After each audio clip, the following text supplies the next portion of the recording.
Bafethu umalume abashana lo yazi ngisacela uthatha le thuba ke ngi-address nansi issue kasine engathi manje isiphume esandleni. Kodwa kwamanje akuqala ukhulume mshana bese ngiyakhuluma. Oqala bingelela abazali ekhaya, bingelela abantu nje ababukelayo.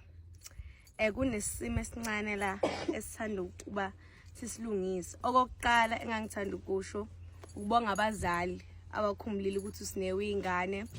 balungisa wrong no rights njengokwesiketi nje isiketi sasinyuke ngokwephuzu ngasihlisi ngabona hayi iphutha lalikimi. Kodwa bese kuba khona laba abakhohle ukuthi usine unomama ekhaya nobaba ekhaya nomndeni nje futhi usine uyasonto ababona kungcono ukuthi bethu usine uyibhubhudle noma bethu usine uvuthiwe nani. Angazi noma abantu abadala bakhohlisa ukuthi laphe banezingane nabangobaba banezingane zamantombazane abakucabanga ukuthi ingane zabo zamantombazane mazingaba exposed to into nje zingafela kanjani zingaphatheka kanjani and zingadistracteka kanjani abakucabanga ngalokho ngoba bebona usine ehlale ezihlanyela usine ukuhlanya kakhe akuchazile ukuthi uphuma ekhaya elinganamzali ekhaya lingenanhlonipho noma lingafundisekile ekhaya sine lifundisekile linobaba linomama linomalume linomama omncane abanalo nalidatha abawubuka uTikTok bebuke nama comment abasekusho ngendodakazi yabo usine uyafunda esikoleni othisha sibabona njengabazali shuthi nabo bakhosina njengabazali bami nabo bayabuka bebona ukuthi indodakazi yethu kusho izinto ezikanje ngazo so izinto abazisho ngami azikho right ayisoze zibe right. The reason why ngayanga ecamping hayi ukuthi ngoba ngibhubhudlile and stuff ngangisesikoleni Saturday abangibona baze sinanga usine bangishaya ngohayi nami ngawuphinisela abangibona ngifake uniform ngiphethe bag hayi ngoba nithi mhlawumbe sengibhubhudlile and lutho kodwa ngibona ukuthi ngabe into engafuni ukuyiprovelani nalokho okwami lokho. The reason why futhi bengaphendula because ayiqani manje into yeni ukuthi ngibhubhudlile ingoba ekhaya ngafundiswa inhlonipho. Mina ngafundiswa noma kuthi umuntu omdala oronga kangakanani awumphenduli kodwa empilweni yafika ubona ukuthi ukuthula kwami sengenzeka manje ngathi ngisilima noma ngivuma izinto abayishoyo hayi ngoba ngikuvuma inhlonipho into epreach esikoleni ipreach ekhaya ipreach na umalume and into esithanda ukuyilalela that's the reason why bengithula kodwa ukuthula kwami ngibona ngathi ekuvumela abantu ukuthi beqhubeke benze izinto engamele bebeyazisho ngengane ena 16 efunda isikole. Angikwazi ukuthola ipressure from TikTok from abantu engiyitshela ukuthi kungaba umndeni wami apart from abantu engizalwa nabo nabantu engifunda nabo akwazi ukuthi ingaba bona abantu abangixekayo noma abasho izinto ezirong ngami because bona abantu engithembile ukuthi noma kuthiwa kuyona ngale ekhaya ngazi ukuthi ngafe nginomndeni wami ka TikTok engikhalela kona uma umndeni mawubona mina ngibona obaba noma umalume bebona ukudla emzimbeni wami sengingakhalela kubani mina abona emakhaya abanazo futhi ingane zamantombazane futhi environment abakhulisa ingane zamantombazane ukuthi mangibona ingane yami intombazane ngibona ukudla futhi vele bona itsada abananzalo or abaplanile ukuba nengane ngoba indlela benza ngayo akuveza ukuthi abantu abadala abanemqondo noma abantu abadala abakhule emakhaya afundisekile. Mina lami ekhaya sifundisekile and ukuphendula kwami akusho ukuthi ngoba mhlawumbe inhlonipho engifundisa abazali ngilahlile yini cha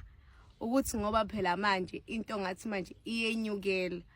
okunye angunderstand ukuthi why abantu bezoyitshela ukuthi khona into esiyenza nomalume because umalume it's not like uTikTok wakhe umayelana nathi ezingane zale motweni and stuff so kuziveza because sifuna ukuyihlanyela nani umalume ngihlala nimbona umuntu osiza abantu emphakathini into zakhe akayifihli nje uyisupplier ngamanye amasi ngasho ukuthi umasipala omncanyanyana uyasiza lapho nalapho akwazi ukuthi umasipala naye usengaba corrupt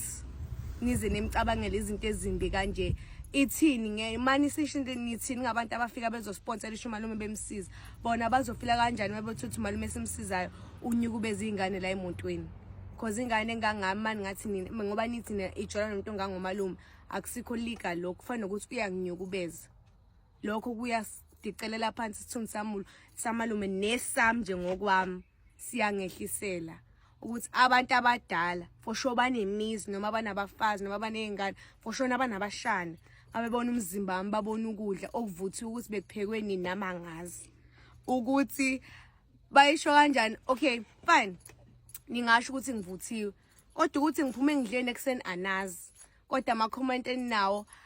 amaninyazi idatha leni. Okay, it's fine. Umuntu unelungelo. Kodwa esayidini lasine uma ukuthi awuzazi ukuthi ufuna uthini noma awuzazi ukuthi ingqondo yakhe mayikuthi ingqondo yakhe ithi ngivuthiwe gcina engqondweni yakho ungakuvezele kubantu ngoba isusa umuntu oyedwa igcina sekube abantu abaningi. Lokho kuyangilimaza njengengane yentombazane efunda grade 10 akwazi ukuthi ngabe ngilitshela ama comment abantu abadala abangayisebenzisi ingqondo. Hayi kabi. Yeah. Sikhulumile ingane okuningi akusekho nami engakusho lokho ade kusho nami ngithe ngifuna ngisho kodwa nje uku-emphasize abafethu kakhulu nina mashida yabona akukho grand ukuthi niyabona ngumalume abashana la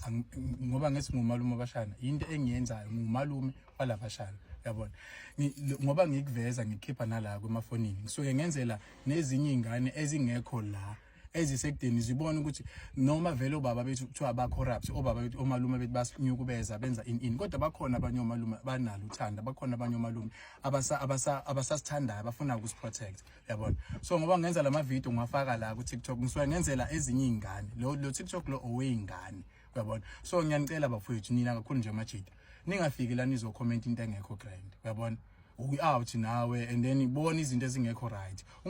uthi lezi ingane ziyawafunda ama comment even ezikoleni ezahlukene yabona kufanele noma ingane ukufaka ingane ethize la na comment into ebheda bafikele esikoleni beyihleke bethi sibonile kuma comment abantu bethi ngabo yabona lezi zinto ziyabalimaza lezi ingane awuthi mawufuna ucomment ngendlela wakhayo mawungenalo izwi lokwakha yekela ungacomment mfethu yabona and uyangilimaza kwanami ngoSeptember nje mina ngizobe nginenye camp yamantombazane kwesinye seyiqhibi yabo ngizobe ngicelile ingane la ukuthi zize ecampini lapho khona sikhuluma ngo teenage pregnancy sikhuluma ngezinto eziningi nama department ahlukene so bazongithemba kanjani abantu uma nina nizoqala manje ningidicilele phansi igama lami anginaso mina isikhathi sokuthi lokhu ngiza lana ngiphendulana nani noma ngiphendulana nani kuma comment uma nikhuluma izinto ezibheke eceleni yabona abafethu mana silungiseni la ngiyabo ayihambi kahle mayenza kanje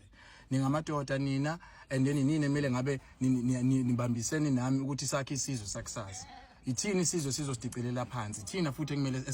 esingazivuza yabona kunabantu abangibhekayo la njengoba umshana seshile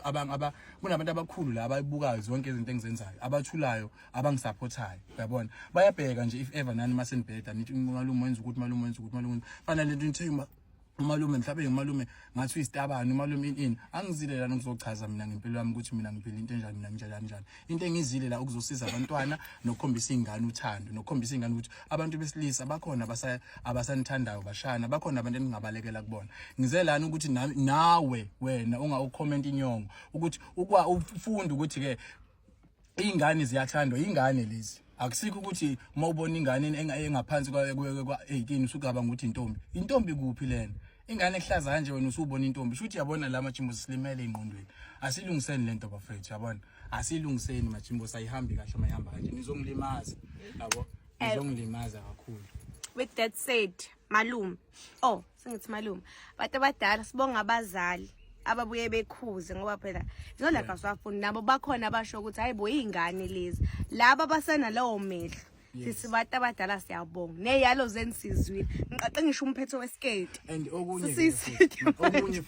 okunye futhi to understand ukuthi usine main character la emontweni yabo kodwa akukho grand ukuthi wena uzothi ngithi ngifake ivideo ethize bese uthi uphu Sne uphu Mandlovu uphu bani leyo video awubuke leyo video leyo mangekho kuleyo video enjoy leyo video leyo comment into ongayikhomenta lapha evideo not ukuthi ubuze omunye umuntu kwenye ivideo angekho kuyona leyo ngane le engiyipostile iphatheka kabi ukuthi akuyi video yami babuza omunye umuntu abakhuluma nangami into engiyenzayo kule video yabona kuyayilimaza enye ingane leyo nto leyo aniyeke mangani mami ngiyanicela siyanithanda yizo.